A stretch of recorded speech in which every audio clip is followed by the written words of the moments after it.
Ladies and gentlemen, on this very, very sad day in our history, as I mentioned earlier, we're privileged to hear remarks from Rabbi Yehuda Krinsky, and I'm going to spell it one more time for those who just walked in. Rabbi Yehuda, Y-E-H-U-D-A, Krinsky, K-R-I-N-S-K-Y. Rabbi Yehuda Krinsky is the chairman of the educational and social services arms of the Chabad Lubavitch movement. The educational arm is responsible for the emissaries around the world, of whom Gabi and Rivka played a central role. Rabbi Krinsky.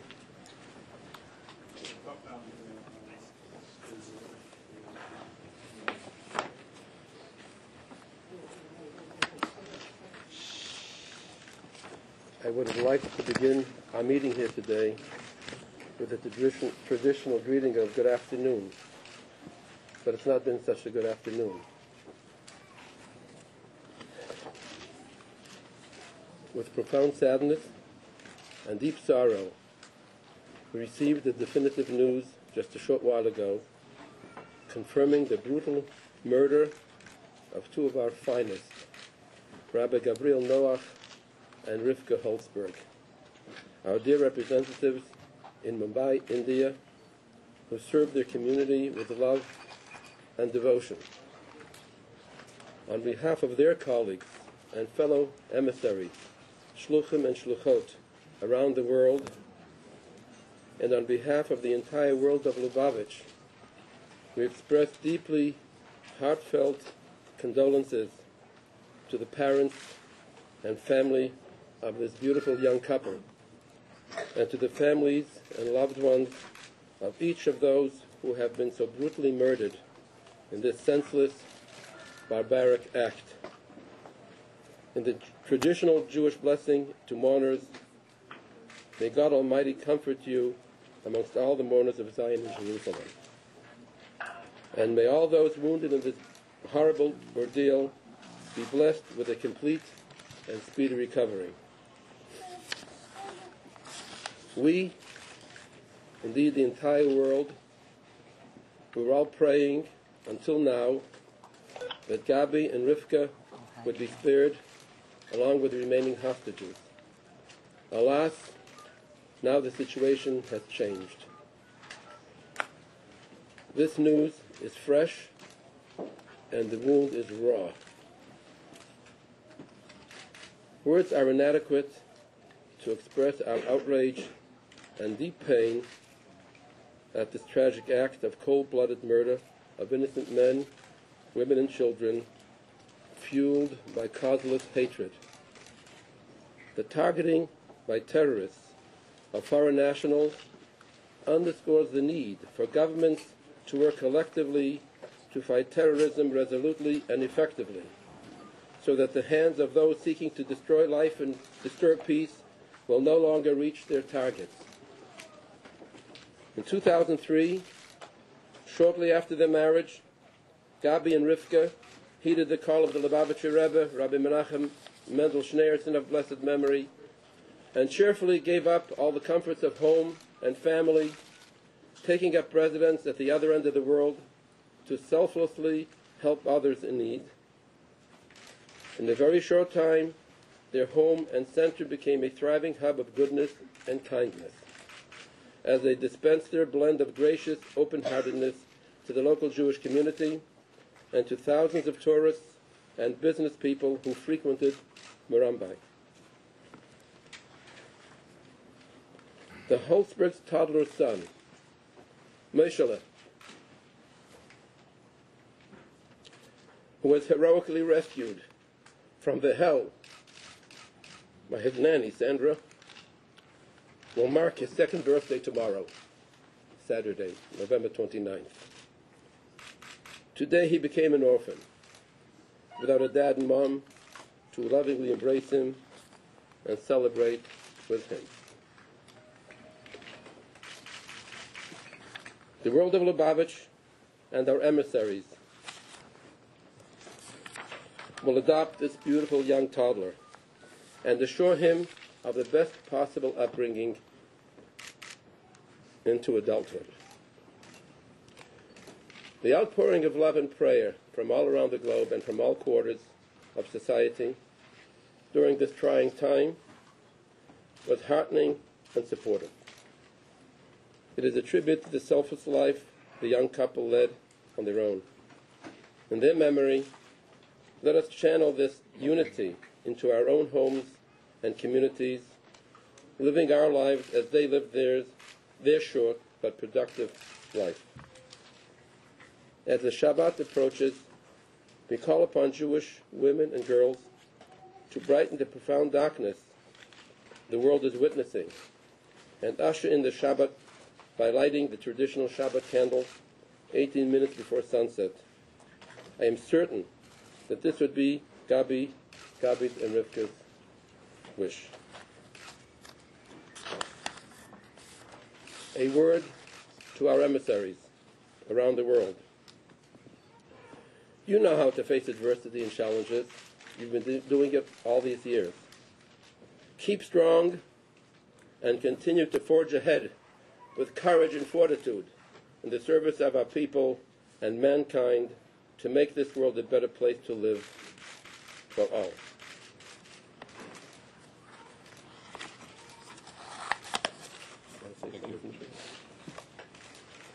Thank you, Rabbi Krinsky.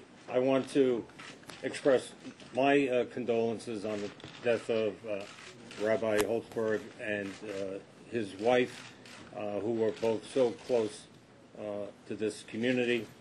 It is a reminder to all of us just how connected we are. When an act of terrorism happens halfway around the world, it has an impact on our community, on our city. And of course, New York City is no stranger to terrorism.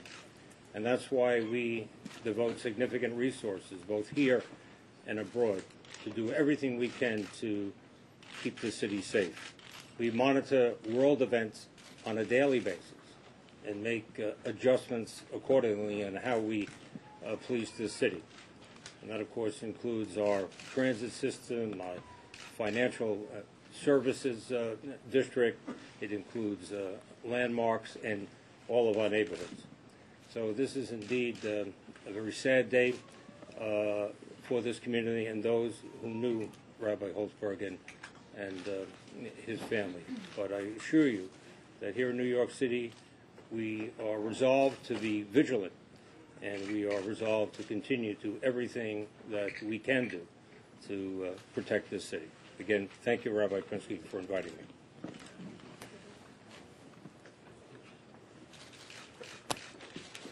Any questions for Yes, Rabbi, how many children did the couple have? And can you provide some insight into who else was in the Chabad house when this happened? There are reports that 5 people died. We do know that other people were with him, who were visiting with him on that Wednesday evening when the building was stormed by the terrorists. We don't know about their fate yet. The news has been late in coming, and we just found out about this current status just a few hours ago. But that was their only child, Moshe, right? He had another child who isn't well. They had 2 children. And do we know where the other child is? Yes, we know where he is. Is safe, unharmed? Yes, he's safe and unharmed. He was not with them at the time in Mumbai. Sir, can you talk about the last time anyone here spoke to Rabbi Holtzberg and what the last 2 or 3 days has been like trying to get news about what was happening inside that? I believe my colleague Rabbi Kotlarski was probably the last one of headquarters to speak with him. Just last weekend, we had an annual convention of our emissaries worldwide. There were some 4,000 of us all together at Pier 94 on the west side of Manhattan. It was a 5-day event. The spirit was euphoric, and we all left charged and energized to go back to the local communities with new energy. And I would say, though, that this tragedy that occurred will probably be channeled, transferred into a source of renewed energy and determination to do their work with more vigor with renewed courage, as I just mentioned, and I believe, as the Rebbe had taught us, that in difficult times, if you scratch the surface, you can find sources of unbounded opportunity. And I believe that's what each and every one of them will be doing. Rabbi, could you give us your reaction to this awful tragedy also in Hebrew, just very quickly? Why don't we leave that to the end, because that doesn't really... Can you tell us what was the couple's experience like working in India, in Mumbai? Did they give you reports? What was their... They were visited periodically, and they visited us periodically, and they filed reports. There were people going to and fro quite frequently. There was a very close... were they happy? Were they with the posting, with the job? They were delighted in their shlichut, in their merit that they had to be part of this army of the elite troops, as it were, for lack of a better word, of the world of Lubavitch. They felt very fulfilled, and their lives were very meaningful. And those who came back and gave us regards from them on occasion, they were just overbubbling with joy and alacrity and determination to do what the Rebbe expected to shluchim to do on his behalf. Ladies and gentlemen, just a second. We're going to cut questions now, and Rabbi Kotlarski has some words to deliver. There's also questions for Commissioner Kelly, who wasn't introduced. I'm sure you all know him.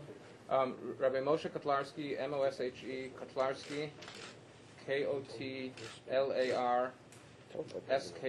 K-O-T-L-A-R-S-K-Y.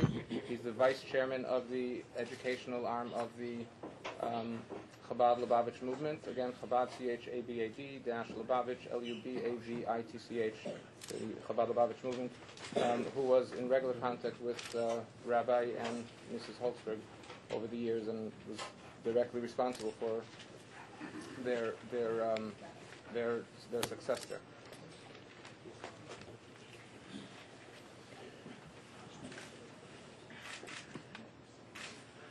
I was in direct contact with Gabi on a regular basis. Just Tuesday we put the finishing touches on opening a new branch in Bangalore.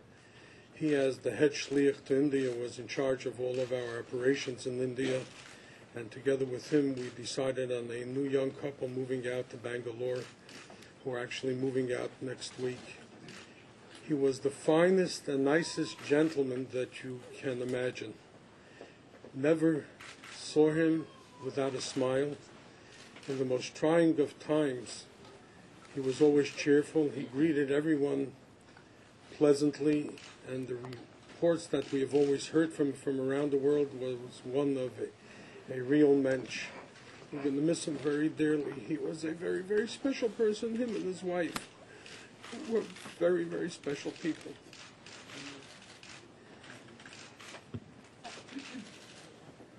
I'm sorry, Bob. Could you comment on the Shlichus movement and how this impacts you guys, and whether or not you'll add extra security or you deter from going into more volatile areas?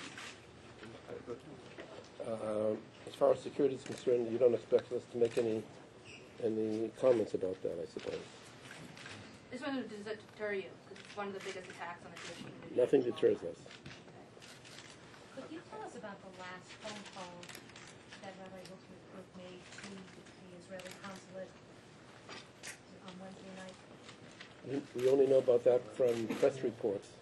I just know that he contacted them, and the last words that he said to them was, "Hamatzav lo tov," the situation is not good, and then he was cut off.